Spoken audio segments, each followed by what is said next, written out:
The long road, a disturbing hitchhiking horror story. The road stretched endlessly ahead, a winding ribbon of cracked asphalt cutting through the heart of desolation. It was early fall, and the sun hung low in the sky, casting long shadows that danced across the barren landscape. Sarah Turner wiped a bead of sweat from her forehead and adjusted the strap of her backpack. She had been walking for hours, her thumb outstretched in the hope that some kind soul might pull over and offer her a ride. But traffic was scarce this far out in the middle of nowhere, and the occasional car that whizzed past showed no signs of stopping.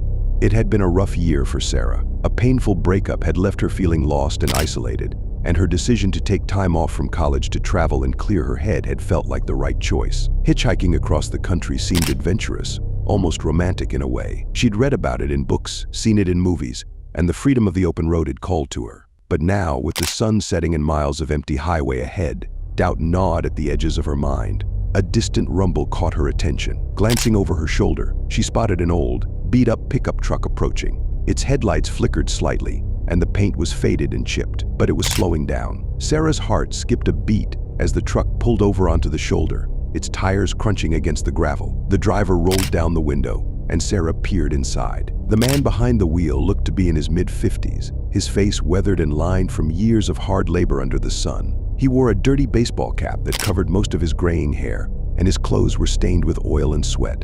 He offered her a crooked smile. "Need a ride?" he asked, his voice gravelly, the hint of a southern drawl slipping through. Sarah hesitated for a moment. The man's appearance was rough around the edges, but he didn't seem threatening. She scanned the road behind her and then looked back at him, the fading daylight urging her to make a decision. "Yeah, I could use one," she replied, trying to sound more confident than she felt. The man reached over and unlocked the passenger door.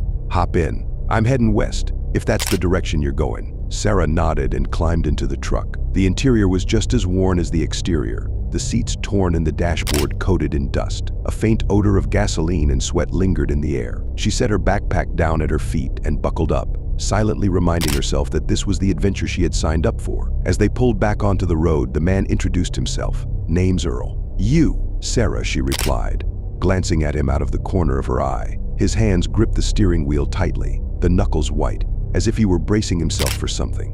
"Where ya headin'?" Sarah, Earl asked, keeping his eyes on the road ahead. "I'm not really sure," she admitted. "West, I guess." Earl chuckled, a low, rumbling sound that sent a shiver down her spine. "Ain't we all?" For the first hour or so, the ride was uneventful.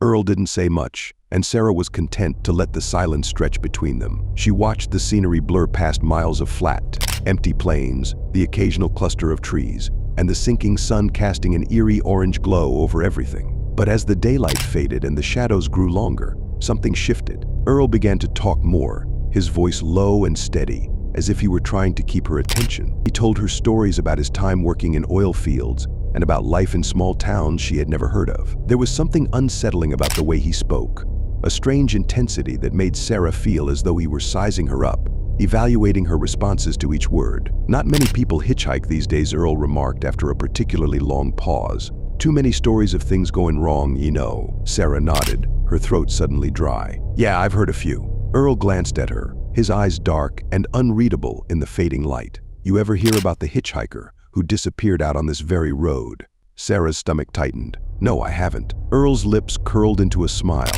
but there was no warmth in it. "Happened about 20 years ago. A young girl, round your age if I recall. She was hitching a ride, just like you, and a man picked her up. Only she never made it to where she was going." A chill ran down Sarah's spine. "What happened to her?" Earl's smile faded, and he turned his gaze back to the road. "No one knows. Her family reported her missing, but she was never found. Some say she just ran off, but others ... well, they say something darker happened." Sarah shifted uncomfortably in her seat.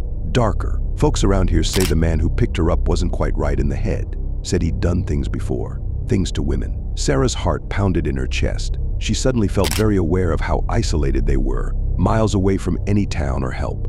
The road was empty, and darkness was quickly falling. Earl continued to talk, his voice dropping to a whisper, as if sharing a secret. "Some say he liked to keep him out here in the middle of nowhere, in some old shack where no one would ever think to look." Sarah swallowed hard, the weight of his words pressing down on her. She forced a nervous laugh. "Sounds like something out of a horror movie." Earl didn't laugh. He just stared ahead, his expression blank. sometimes real life scarier than any movie. The words hung in the air between them, thick and heavy. Sarah's mind raced, her pulse quickening. She tried to calm herself, telling herself it was just a story, just an old man trying to scare her. But the atmosphere in the truck had changed, and she couldn't shake the feeling that something was very wrong. As the sun dipped below the horizon, the truck's headlights illuminated the road ahead, casting long, flickering shadows that seemed to dance in the darkness. Earl's grip on the steering wheel tightened, and his breathing became more labored, as if he were holding something back. "I've seen things out here," Earl said suddenly,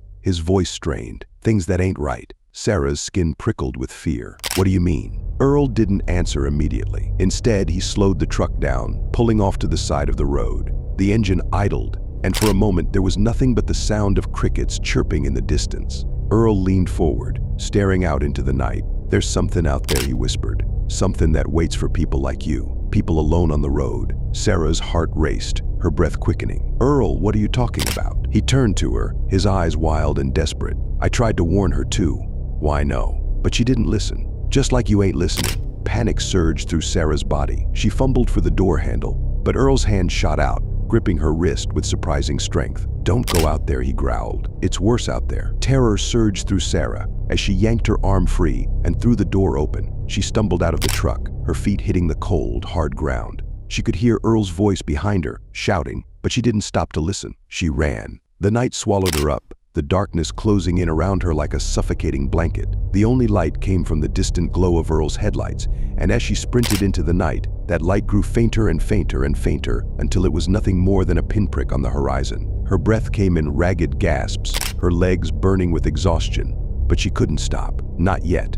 Not until she was far away from that truck, far away from Earl and his stories. But as she ran, something else became clear. Earl wasn't chasing her. The night was. The shadows seemed to move around her, shifting and crawling in ways that defied logic. A low, guttural sound echoed through the trees, a sound that sent icy fear coursing through her veins. It wasn't human. It couldn't be. Sarah stumbled to a halt, her chest heaving. She turned around, her eyes scanning the darkness, but there was nothing there. Nothing she could see anyway. But the feeling of being watched, of something lurking just beyond the edge of her vision, was undeniable. She backed away slowly, her eyes darting from side to side. The road was nowhere to be seen, and she had no idea where she was. All she knew was that she needed to keep moving. Then, out of the silence, she heard a soft whisper. Her name. "Hey, Sarah." It was faint, almost inaudible, but it was there, carried on the wind like a haunting melody. She froze, her heart pounding in her ears. "Sarah!" The voice was closer now, coming from the trees. Her blood ran cold as she realized it wasn't Earl's voice.